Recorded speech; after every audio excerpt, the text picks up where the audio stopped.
Hello, everyone, and welcome to the Your Mark on the World show. I'm your host, Devin Thorpe, and today we're producing this show for Forbes.com, where I am a contributor covering social entrepreneurship and impact investing. Our guest today is Joseph Schmidt, who is the CEO and founder of NCrowd.com, a crowdfunding site to bring about the end of human trafficking, a very noble, engaged effort. So, Joseph, thank you very much for joining us today. We're excited to have you on the show. Great to be here, Devin. Thanks. Well, tell us a little bit about NCrowd. Tell us what it is and how it's working. Sure. So, ENDcrowd.com is, as you said, a crowdfunding website, very similar to Kickstarter or Indiegogo or any of the other incredible crowdfunding sites that are out there.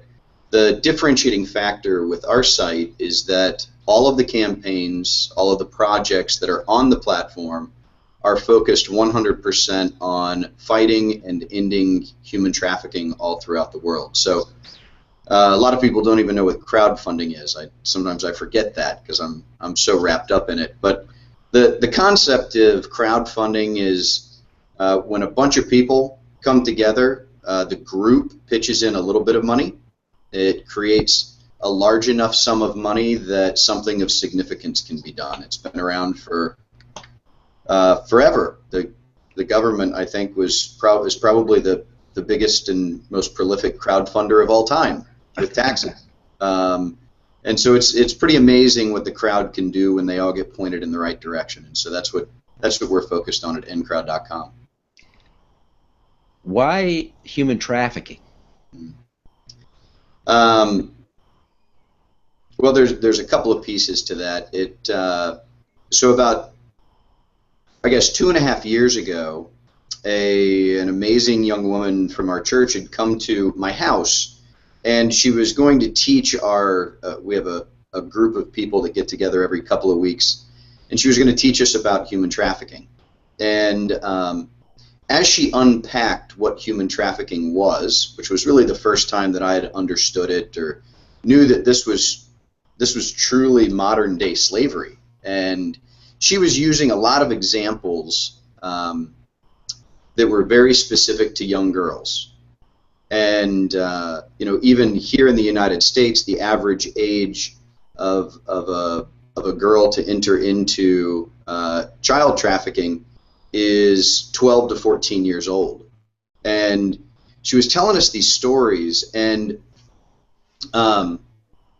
while she's telling us this, and it's really starting to stir my heart, at the same time I have a 9, 7, and 5-year-old. I have 9, 7, and 5-year-old daughters, and all three of them were tucked away in their sweet little pink and purple bedrooms right above us.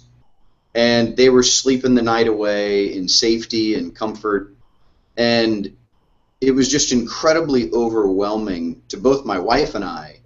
Our faith, which is a big part of why we started this, teaches us that we're all equal, we're all the same. God thinks of all of us being the same way. And though my girls are very special to me and my wife because we've been entrusted with them, they're no different than any other little girls anywhere in the world. They're just as beautiful as any other kid that's been born here on Earth. And so the idea that this kind of an atrocity could happen to someone just like my daughters, who just happen to be in a different either family circumstance or socioeconomic circumstance, or were born in a different part of the world, or that something had happened, was just absolutely mind-blowing to me, to the point where we had no response but to act.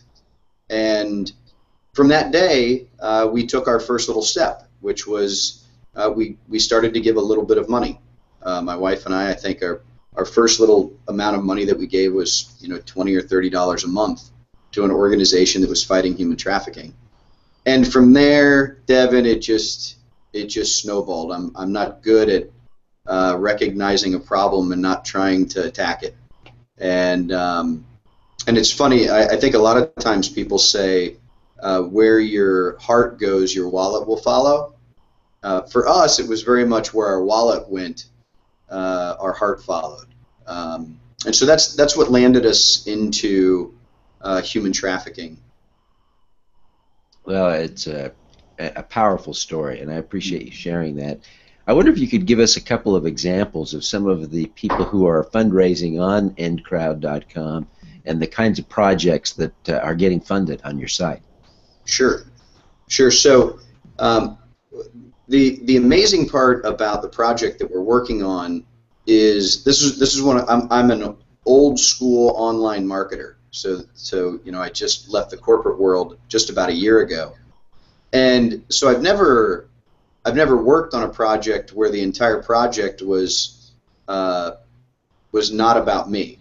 So this particular project is totally focused on NCrowd being a service group to help these incredible modern-day abolitionists who are doing just amazing projects all over the world and right here in the U.S. I'll give you two quick examples. One, overseas in Cambodia, we're working with an organization called Agape International, and they have this beautiful, wonderful school in Cambodia. And it's a school for girls. They're raising up these incredibly strong women and trying to really rebuild the social outlook on women in that culture through raising up these strong women and keeping them safe and educating them. And it's a pretty simple story, which is one of the reasons why we like this project. The girls from the furthest villages had actually stopped coming to school because of threats on their walk to school. This is a very high human trafficking risk area, and if you can imagine, I mean, these are beautiful little girls in their little jumpers, carrying their books, just trying to walk to school, and there was a danger of them being trafficked during that walk, and so they needed a van to go pick the girls up from school, right? I mean, like, of course they did, but they weren't able to raise the funds to do so.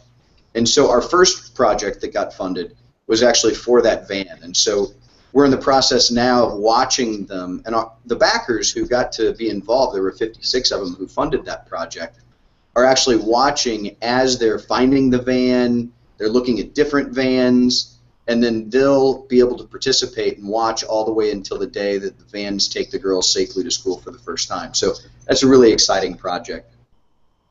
And then right here in the States, we're working with this unbelievable organization called Truckers Against Trafficking.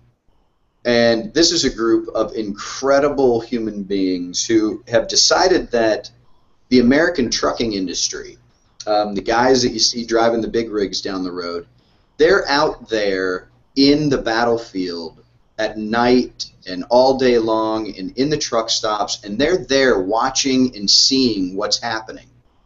And so this group had the vision that if they could train all of our truck drivers in the U.S. what human trafficking is, how they can fight it, and what to do if they see the signs, that they could have a tremendously large impact. And so Truckers Against Trafficking was born. Well, their project is to build an incredible 18-wheeler walk-through educational facility.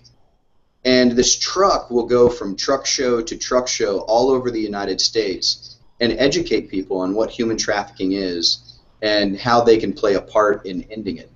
And so I'm actually excited because I think today we just announced that project has been 100% funded. And so we'll be taking part in helping them get that truck to 3 or 4 different events all over the U.S. So it's a very broad range. Some of them are really wacky and far out, but all of them are very specific, and I think that's why it's working. You know, crowdfunding works when you have a very specific project. Well, this is exciting stuff, and I really commend you for the great work you're doing. Joe, you've had a lot of success in your career, and you have, I'm sure, some great insights to share. And I wonder if you would just give our audience and me one good tip on how we can increase our impact. Tell us something we can do to do more good in the world.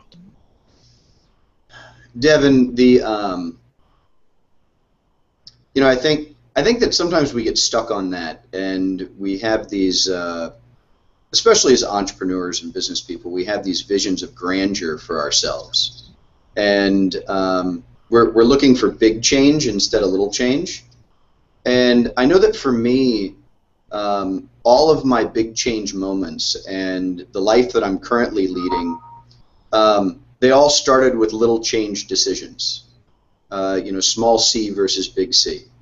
And I know that for us, the very first time that we consistently decided to financially give to something was our first big step. I was trying to think about what it was. I think it was adopting a child in another country through one of the amazing organizations that are out there. And so I think it was $45 a month or something like that.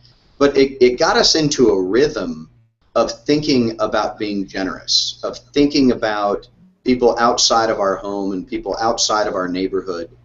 And so for us, that first step of just, financially getting engaged in something, for us was our first big step. I think and then if I can add one more thing, there's also a step that once you get to a point where you think of yourself as being a pretty generous person, you give at your church or you give at your organization or you're involved in a club or you donate time or you serve in a soup kitchen, then for our journey, it's really been, I had a guy ask me a while ago, I was actually in a generosity training where I was trying to learn more about how to be more generous. And he asked this question that just totally rocked my world, which was, he said, when was the last time you did something truly extravagant for someone else? And Devin, the first thing that comes to mind, the first thing that I started thinking about was my wife. I've had birthdays where I probably went totally overboard and, I did something crazy, or my kids, but once I got out of my immediate circle, I was incredibly disappointed with myself. And the fact that, especially for me, I feel like I've been blessed in a way that is certainly outrageous in comparison to the rest of the world, and certainly extravagantly, but I've never returned that back to society as a large. And so from that moment when that question was asked, that was actually when my wife and I decided to sort of move things into a different gear and to start truly trying to live our lives doing things that are extravagant for other people. So I think there's sort of two phases. How do you get in to sort of living a generous life? And then how do you sort of put it into high gear if you're already there? And for us, those were kind of the two pivotal moments. Well, that's great insight. Great insight. Well, now I'm sure there are people who will be watching this who want to engage, who want to learn more. Tell people how they can connect with you to learn more about how they can support or raise money for their efforts in human trafficking. Absolutely. So first of all, you can contact me at my Twitter handle is @Joe_Schmidt, @Joe_Schmidt. You can also email us anytime at info@NCrowd.com. That's info@NCrowd.com. And then, one of the most exciting things, we're about to move into January, and we're launching a brand new project. And it's going to involve hundreds of screenings of a new documentary called In Plain Sight all over the country. And we're the official fundraising partner of In Plain Sight. And if you're interested at all about potentially hosting a screening for the film, please contact us. Our goal is to, like I said, have at least 100, if not 200 screenings all over the United States and raise money for some absolutely mind-blowing, incredible, generous people who are serving folks who have suffered from being trafficked. Oh, that's amazing. Well, Joe, I really commend you for the great work you're doing. I thank you for the time you've taken today and wish you every success in your continued effort. Devin, I appreciate it. It is all an absolute honor. All righty. Let's do some good. Thank you.